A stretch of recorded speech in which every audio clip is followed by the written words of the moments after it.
Hi friends, welcome to my channel. ಇವತ್ತು ಮತ್ತಿ fish curry ಮಾಡೋಣ ಅಂತ ಇದ್ದೀವಿ. ಹಾಗೆ ಅದಕ್ಕೆ ಏನೇನು ಬೇಕು, ಹೇಗೆ ಮಾಡೋದು ಅಂತ ನೋಡೋಣ. ಅದಕ್ಕೂ ಮೊದಲೇ ನೀವು ನಮ್ಮ ಚಾನಲ್ನ ಸಬ್ಸ್ಕ್ರೈಬ್ ಮಾಡ್ಕೊಳ್ಳಿ, ಹಾಗೆ ಬೆಲ್ ಐಕನ್ನ ಪ್ರೆಸ್ ಮಾಡಿ. ನಾವು ಹಾಕುವ ಎಲ್ಲ ನೋಟಿಫಿಕೇಷನ್ ನಿಮಗೆ ಬರುತ್ತೆ. ಓಕೆ, ಇವಾಗ ಮತ್ತಿ ಫಿಶ್ ಕರಿ ಹೇಗೆ ಮಾಡೋದು ನೋಡೋಣ ಬನ್ನಿ. ನಾನು ಮೊದಲಿಗೆ ಮತ್ತಿ ಒಂದು ಅರ್ಧ ಕೆಜಿಯಷ್ಟು ಮತ್ತಿ ಮೀನನ್ನು ಚೆನ್ನಾಗಿ ಕೊಯ್ದುಬಿಟ್ಟು ವಾಶ್ ಮಾಡಿ ಇಟ್ಕೊಂಡಿದ್ದೀನಿ ನೋಡಿ. ಹಾಗೆ ಎಲ್ಲ ಮಸಾಲೆಗಳನ್ನು ತೆಗೆದಿಟ್ಕೊಂಡಿದ್ದೀನಿ. ಮೆಣಸು, ಜೀರಿಗೆ, ಧನಿಯಾ, ಹುಳಿ, ಕಾಳು ಮೆಣಸು, ಸಾಸಿವೆ, ಮತ್ತು ಮೆಂತ್ಯ, ಶುಂಠಿ, ಬೆಳ್ಳುಳ್ಳಿ, ಓಂಕಾಳು ಇಷ್ಟನ್ನು ತಗೊಂಡಿದ್ದೀನಿ. ಒಂದು ಸ್ಟವ್ ಆನ್ ಮಾಡಿಕೊಂಡು ಈ ಮಸಾಲೆಗಳನ್ನೆಲ್ಲ ಫ್ರೈ ಮಾಡ್ಕೊಳ್ಳುವ. ಬಾಣಲೆನ ಇಟ್ಕೊಳ್ಳೋಣ. ಅದಕ್ಕೆ ಮೊದಲಿಗೆ ಸ್ವಲ್ಪ ಎಣ್ಣೆನ ಆ್ಯಡ್ ಮಾಡಿಕೊಂಡು ನಾವು ಮೊದಲಿಗೆ ಮೆಣಸನ್ನು ಚೆನ್ನಾಗಿ ಫ್ರೈ ಮಾಡ್ಕೋಬೇಕು. ಮೆಣಸನ್ನು ಹಾಕ್ಕೊಂಡಿದ್ದೀನಿ. ಹಾಗೆ ಫ್ರೈ ಮಾಡ್ಕೊಳ್ಳುವ. ಮೆಣಸು ಚೆನ್ನಾಗಿ ಬಾಯ್ಲ್ ಆಗ್ತಾಯಿದೆ. ಇವಾಗ ಇನ್ನೊಂದು ಪ್ಲೇಟ್ಗೆ ಇದನ್ನ ಎತ್ತಿಟ್ಕೊಳ್ಳೋಣ. ಇವಾಗ ಇದಕ್ಕೆ ಉಳಿದಿರೋ ಮಸಾಲೆಗಳನ್ನೆಲ್ಲ ಆ್ಯಡ್ ಮಾಡಿಕೊಂಡು ಫ್ರೈ ಮಾಡುವ. ಎಲ್ಲವನ್ನು ಒಟ್ಟಿಗೆ ಆ್ಯಡ್ ಮಾಡ್ಕೊಳ್ತಾ ಇದ್ದೀನಿ.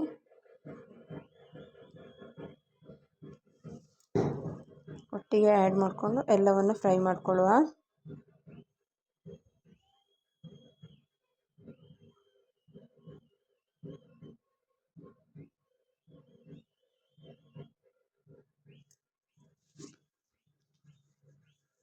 ಇದು ಕೂಡ ಇವಾಗ ಫ್ರೈ ಆಗಿದೆ. ಇದನ್ನ ಅದೇ ಪ್ಲೇಟ್ಗೆ ಎತ್ತಿಟ್ಕೊಳ್ಳುವ. ಈಗ ಒಂದು ಈರುಳ್ಳಿ ಕೂಡ ಕಟ್ ಮಾಡಿ ಇಟ್ಕೊಂಡಿದ್ದೀನಿ. ಇದು ಕೂಡ ಅದಕ್ಕೆ ರುಬ್ಬೋದಕ್ಕೆ ಆ್ಯಡ್ ಮಾಡ್ಕೊಬೇಕು. ಇವಾಗ ಮಸಾಲೆ ರೆಡಿಯಾಗಿದೆ. ಇವಾಗ ಹೇಗೆ ಮಾಡೋದು ನೋಡು. ಒಂದು ಕಡಾಯಿನ ಇಟ್ಕೊಳ್ಳೋಣ. ಸ್ಟವ್ ಆನ್ ಮಾಡಿಕೊಂಡು ಒಂದು ಪಾತ್ರೆನ ಇಟ್ಕೊಂಡ್ಬಿಟ್ಟು ಪಾತ್ರೆ ಬಿಸಿಯಾಗಿದೆ. ಇವಾಗ ಒಂದು ಸ್ವಲ್ಪ ಎಣ್ಣೆನ ಹಾಕ್ಕೊಳ್ತಾ ಇದ್ದೀನಿ. ಒಂದು ಸ್ಪೂನಷ್ಟು ಎಣ್ಣೆ ಹಾಕ್ಕೊಂಡು ಎಣ್ಣೆ ಬಿಸಿಯಾಗಲಿ. ಎಣ್ಣೆ ಬಿಸಿಯಾಗಿದೆ. ಇವಾಗ ಇದಕ್ಕೆ ಒಂದು 4-5 ಎಸಳಿನಷ್ಟು ಕರಿಬೇವು ಸೊಪ್ಪನ್ನು ಆ್ಯಡ್ ಮಾಡಬೇಕು. ಕರಿಬೇವು ಆ್ಯಡ್ ಮಾಡ್ತಾ ಇದ್ದೀನಿ.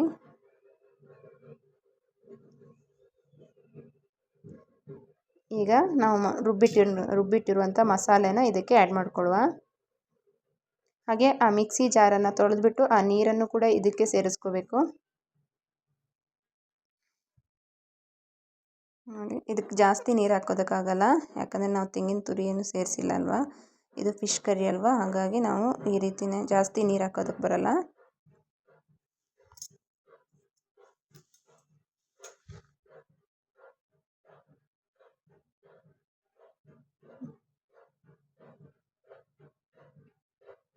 ನೋಡಿ, ಇದನ್ನು ಚೆನ್ನಾಗಿ ಕುದಿಸ್ಬೇಕು. ಇವಾಗ ಇದಕ್ಕೆ ಒಂದು 1/4 ಸ್ಪೂನಷ್ಟು ಟರ್ಮರಿಕ್ ಪೌಡರು,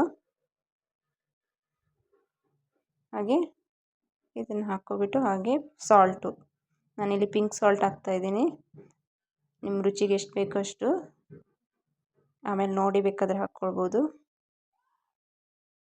ಇವಾಗ ಎರಡನ್ನೂ ಚೆನ್ನಾಗಿ ಮಿಕ್ಸ್ ಮಾಡಿಬಿಟ್ಟು ಇದನ್ನು ಚೆನ್ನಾಗಿ ಕುದಿಯೋಕ್ಕೆ ಬಿಡಬೇಕು. ಮಸಾಲೆ ಎಲ್ಲ ಹಸಿ ವಾಸನೆ ಹೋಗೋ ತನಕ ಇದು ಕುದಿಬೇಕು.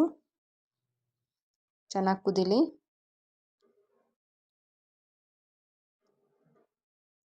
ಕುದೀತಾ ಇದೆ.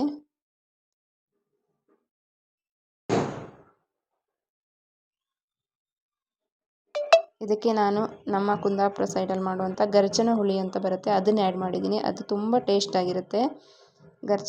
ಗರಚಿನ ಕಾಯನ್ನು ಕೊಯ್ದುಬಿಟ್ಟು ಅದನ್ನು ನೀರಲ್ಲಿ ಬೇಯಿಸಿಬಿಟ್ಟು ಆಮೇಲೆ ಜಜ್ಜಿ ಬಿಸಿಲಲ್ಲಿ ಒಣಗಾಕಿ ಒಣಗಿಸ್ಬಿಟ್ಟು ಇಡ್ತಾರೆ. ಅದು ಹುಳಿ ಚೆನ್ನಾಗಿರುತ್ತೆ. ಮೀನು ಸಾರಿಗೆಲ್ಲ ಸಖತ್ತಾಗಿ ಟೇಸ್ಟ್ ಕೊಡುತ್ತೆ ಅದು. ಇವಾಗ ನಾವು ಮೀನನ್ನು ಆ್ಯಡ್ ಮಾಡೋಣ.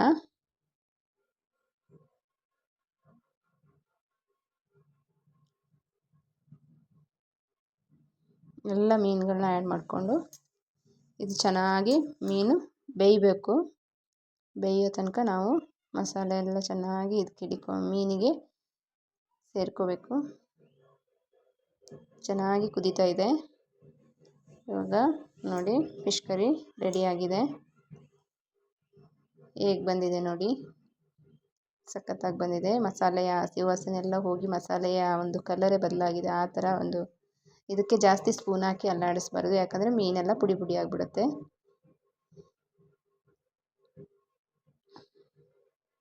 ಈಗ ನಮ್ಮ ಫಿಶ್ ಕರಿ ರೆಡಿಯಾಗಿದೆ. ಹೇಗಿದೆ ಅಂತ ನಮ್ಮ ಕುಂದಾಪುರ ಬಾಯ್ಲ್ಡ್ ರೈಸ್ ಜೊತೆ ನಮ್ಮ ಫಿಶ್ ಕರಿ ರೆಡಿಯಾಗಿದೆ. ನಾನು ಟೇಸ್ಟ್ ಮಾಡ್ತೀನಿ.